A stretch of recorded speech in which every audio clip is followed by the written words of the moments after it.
isa pa. Ito, Minteryo ito, pinupuntahan ko. Ito pala mga Minteryo. Sa gitna pala ako ng mga libingan. Pero may stadium doon. Kung bababa ako doon, ano kayang bus ang meron? At saka dito, may simbahan. Lagpas dyan. Dito, simbahan yata ng Minteryo. Tapos, may another kuweba dito.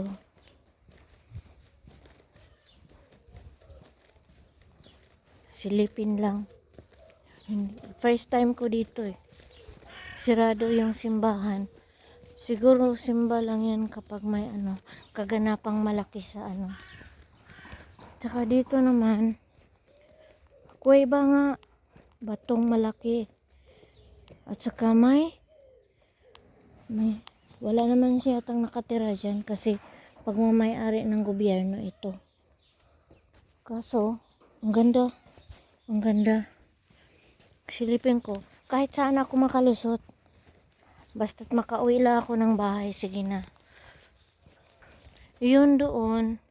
Yun ang cemetery. Hindi ko pa nga nakuhaan ng pala. Tsaka ito. Ang daming upuan sa ilalim. Anong opisina to? Sports. Oh, akala ko. Ito, kuweba yan dyan sa ilalim. Subukan kong lulusot dito kasi kanina doon ako sa kabila lumusot. Hindi ko makuha ng video pero hindi na bali. Sa next time naman. Ano mga facilities dito? Ilalim ng batong malaki. Bukid na bato. At saka ito yan dyan.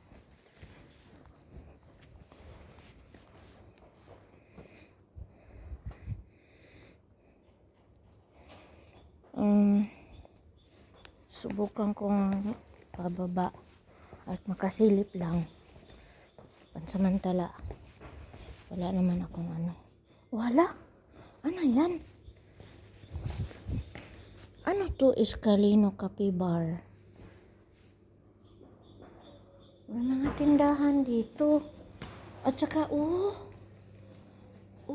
pera lahat yan. Iba't ibang klaseng pera na pinoporma magnet yata yung estatwa na yan. Estatwa na may magnet. Lahat ng klaseng pera dinidikit sa isang babaeng nakahiga sa ginawang statue na nakadikit lahat ng klaseng pera. Ayan.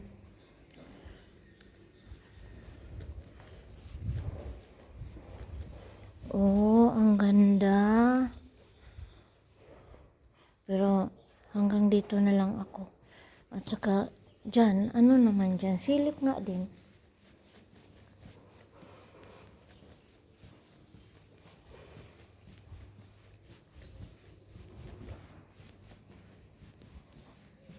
May palaruan, stadium. Naka-close siya. Ayan, stadium yan siya. Hindi na ako magtagal. Ayun, ang ganda naman pala dyan. First time ko talaga dito kaya sinubukan ko talagang bumaba dito. At titingin naman doon ang lusutan. Lulusot ako, aakyat. Sige nga. Tapos, ikutin ko naman yung iniiwanan kong karugtong dito. Kami kasyo. Yung bahay na nakita ko doon. Biko no. Nahihi na ako. Ayun. Yun, doon. Yung inaalisan ko. Yung taas pala yung pinuntahan ko kanina. Tapos bumaba ako. Lumusot ako dito. Yan ang entrance ng stadium. Tapos ito yun. Bahay. Hindi na ako babalik doon. Diyan na ako nang gagaling. Tapos yan. Anong mga facilities ito? Simbahan. Teka. Yasu Panahiya. Yasu Mama Mary mo. Si Kala. Hello. Sarado. Ito yung mga santos. San Lazaro. Siya nga. Ayos Lazaro. O, diba? Ito yung Orthodox Church. Ito. At saka yan. May kuweba dyan. Makasilip na rin. Abandonadong simbahan. Kuweba. Makatingin nga. Silip lang.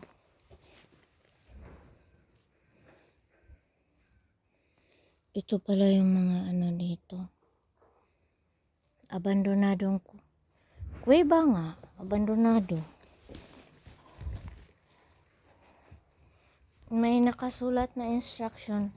Kaso lang hindi ko talaga maintindihan kasi Greek siya.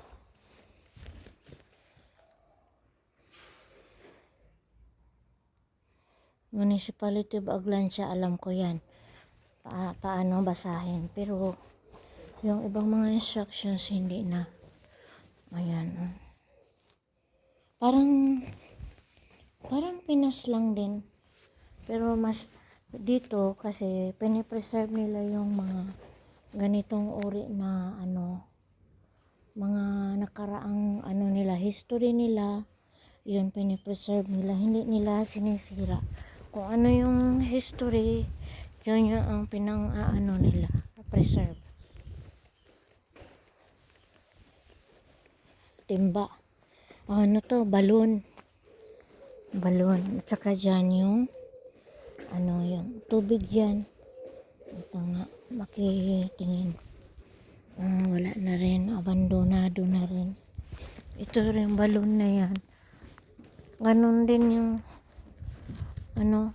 ibang pinupuntahan ko. So, sa ibabaw ng kuwebang ito, may pinapatayo na building, ang laki-laki. Tapos, nakikita kaya nila yan, na ang ilalim ng building na yan, malaking butas, malaking kuweba, malaking butas. Pero siguro naman yung bato, yung bukid na yan, kaya niya sigurong pasanin yung buong building na yan. Sabagay. Sige, uwi na muna ako. Dahan-dahan uwi.